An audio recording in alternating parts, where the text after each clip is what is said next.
পাড়া প্রতিবেশীর ওপর আপনি সীমা লঙ্ঘন করেন, কষ্ট দেন, তো তার ভয়াবহ পরিণাম রয়েছে, ভয়াবহ পরিণাম রয়েছে। এই জন্য দেখেন, জেনা ব্যভিচার হারাম, কাবিরা গুনাহ না, ধ্বংসাত্মক গুনাহ, দুনিয়াতে কঠিন শাস্তি। বিবাহিত ব্যক্তি জেনা করলে বেঁচে থাকার অধিকার নেই, রজম করে মেরে ফেল। আর যদি অবিবাহিত হয় তবুও 100টি বেত্রাঘাত, এবং কোনো মায়া মমতা যেন না হয়, মরুক আর বাঁচুক। ওয়ালা তাখুযকুম বিহিমা রাফাতুন ফি দীনিল্লাহ, ঠিক কিনা? দুনিয়ার শাস্তি আর আখিরাতের শাস্তি। জাহান্নামে রাসূলুল্লাহ জ্বলতে দেখেছেন উলঙ্গ নারী পুরুষ জেনাকারীদেরকে, কঠিন শাস্তি রয়েছে।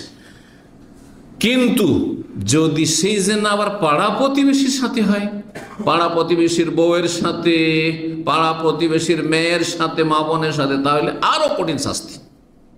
আকবরুল কাবায়ের, শিরক এবং খুনের সমতুল্য করে রাসূলুল্লাহ বয়ান করেছেন। আকবরুল কাবায়ের হচ্ছে আনতুজানি হালিলাতা জারিক, তোমার পাড়া প্রতিবেশীর কারো মেয়ে, কারো বউয়ের সাথে যদি জেনা করো। সুতরাং পাড়া প্রতিবেশীর ক্ষেত্রে আপনাকে এই বিষয়গুলো আরো শ্রদ্ধাশীল। এমনকি অমুসলিমের মেয়ে, ধরেন আপনার পাশে হিন্দু বাস করে, আপনার পাশে খ্রিস্টান বাস করে, তাদের মেয়েরা খোলামেলা চলাফেরা, সেই জন্য তাকাবেন না, মোটেই তাকাবেন না। কারণ আপনার চোখ বেগানা মহিলাকে দেখা, মুসলিম হোক আর অমুসলিম হোক, আরাম করেছে। ইয়াগুদ্দু মিন আবসারিহিম, পুরুষকে আল্লাহ বলছেন দৃষ্টিকে নিচে রাখো, আর নারীদেরকে বলছে ইয়াগুদ্দুনা মিন আবসারিহিন্না, দৃষ্টিকে নিচে রাখো। আল্লাহ রাব্বুল যেন আমাদেরকে নেক আমলে তৌফিক দান করেন। পাড়া প্রতিবেশীকে কষ্ট দিলে জাহান্নামে যেতে হবে, এই মর্মে রাসূলুল্লাহ মুসনাদ আহমদের হাদিসটা স্মরণ করি, এটা দিয়ে শেষ করছি। মদিনার ঘটনা। একজন মহিলা আছে, ইয়া রাসূলুল্লাহ, খুব বেশি নামাজি আর দান সাদকা, রোজা, অনেক নফল রোজা রাখে, কিন্তু তুজি জিরান হবে লিসানিহা, প্রতিবেশীকে কষ্ট দেয় ভাষার দ্বারা, কথার দ্বারা। কি বলেছেন নবী সাল্লাল্লাহু আলাইহি ওয়াসাল্লাম? হেয়া ফিন্নার, জাহান্নামে যাবে। আর একজন মহিলা মদিনা আছে, শুধু ফরজটা পড়ে, ফরজটা আদায় করে, ফরজ রমজানের রোজার, নফল সুন্নত কোনো কিছু নেই তার, কিন্তু কোনো কাউকে জীবনে কষ্ট দেয়নি মহিলা। নবী সাল্লাল্লাহু আলাইহি ওয়াসাল্লাম হেয়া ফিল জান্নাতে, সে জান্নাতি। সুতরাং জান্নাতে যেতে হলে পাড়া প্রতিবেশীকে যেন কষ্ট না দেন, কথা কাজের মাধ্যমে, চলাফেরার মাধ্যমে।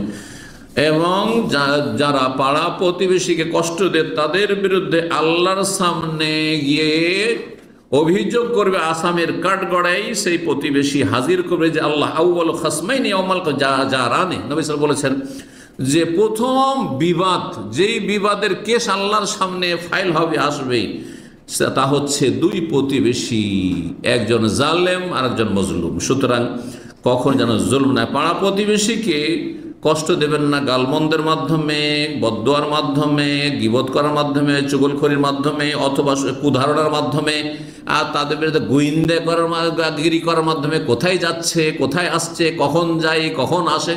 না না না, নিজে খান, নিজে ইনকাম করেন, নিজে চলেন, নিজে আল্লাহর ইবাদতবন্দি করেন। আল্লাহ রাব্বুল আলামিন সমস্ত গুনাহ থেকে বেঁচে থাকার তৌফিক দান করেন, নেক আমলের তৌফিক দান করেন, রবের হক আদায়ের তৌফিক দান করেন, এবং রবের বান্দাদের হক আদায়ের তৌফিক দান করেন। প্রতিটি মানুষের হক আমাদেরকে আদায় করার তৌফিক দান করেন। জালেমদেরকে আল্লাহ ধ্বংস করেন, যেসব জালেমরা মুসলিমের উপরে জুলম করছে আল্লাহ তাদেরকে ধ্বংস করেন। মজলুমদেরকে আল্লাহ সাহায্য করেন, এবং মজলুমদের পাশে আমাদের সকলকে দাঁড়াবার তৌফিক দান করেন। তাদের জন্য অন্তত দোয়া করার তৌফিক দান করেন, যেটি না করে মানুষ শুধু বাড়াবাড়ি কথাবার্তায় বলে, এতে কোনো লাভ নেই। যতটা করতে পারছেন করুন।